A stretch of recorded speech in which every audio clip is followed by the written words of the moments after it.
platform, like he was waiting to get on the train. Look for someone, inattentive, weak, female, standing near the door, fiddling with a gadget. Reach, grab, run. By the time the girl realized her phone was gone, Nicky was halfway up the stairs. Easy. He heard the rattle of the approaching train, watched the lights heading his way, joined the other cattle gathering close at the edge of the platform in eager anticipation of scoring a New York commuter's lottery ticket, an empty seat. 6 trains had come and gone without a baby and her candy. This time, as the train lurched to a halt, Nicky saw what he'd been looking for through the glass of the car doors.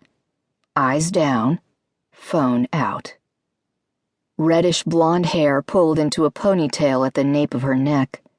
Long-sleeved white sweater, backpack straps looped over both shoulders.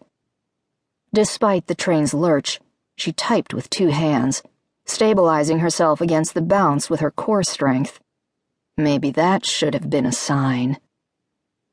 He stepped 1 foot into the car, grabbed the phone, and pivoted a 180 like he had 50 times before. He pushed through the clump of angry riders who had followed him into the car and now stood before him, all hoping to secure a few square feet on the crowded train before the doors closed. Had he known what would happen next, maybe he would have run faster for the staircase.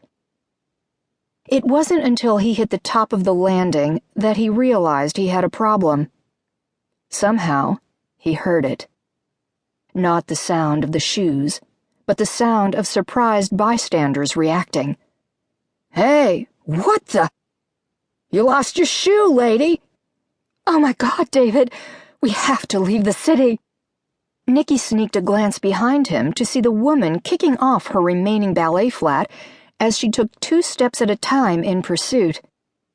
She had looked sort of average middle-aged through the subway doors, but now she had a crazy look of determination on her face, in her eyes, in the energy of her forearms as they whipped back and forth at her sides. At the top of the stairs, he spun left and then right, up the ramp toward the electronics store positioned between the NR tracks and the 1-2. Why were some trains labeled with letters and others with numbers? Strange how random thoughts popped into his head when he was stressed.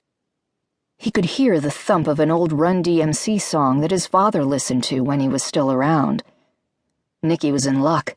The breakdancers always attracted a dense semicircle of onlookers. He leaped over a stroller on the near side of the audience, evoking an "ooh" from viewers who thought his vault across the makeshift stage was part of the act. Picked up the pace once again, gaze fixed on the stairs that would take him to the 1-2 platform. He heard more shouts behind him. The crowd hadn't stopped her. A kid cried as he fell to the ground. Girl wasn't messing around. He sprinted down the stairs, hoping to hear the familiar clack of an incoming train. No luck.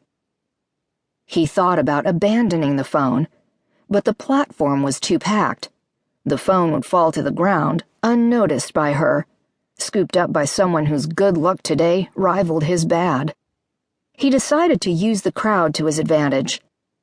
He analyzed the platform that awaited him like an obstacle course, plotting out 3 or 4 weaves to maneuver his way to the next exit. He risked another look behind. The woman had gained on him. She was just as fast, maybe faster, and she was smaller, more nimble. She was finding a more direct path than he'd navigated. Up ahead, he spotted a busker warbling some Kumbaya song behind a cardboard sign he couldn't read from his vantage point. The music was shit, but something about the message must have been magic, because a mass of people huddled around the open guitar case.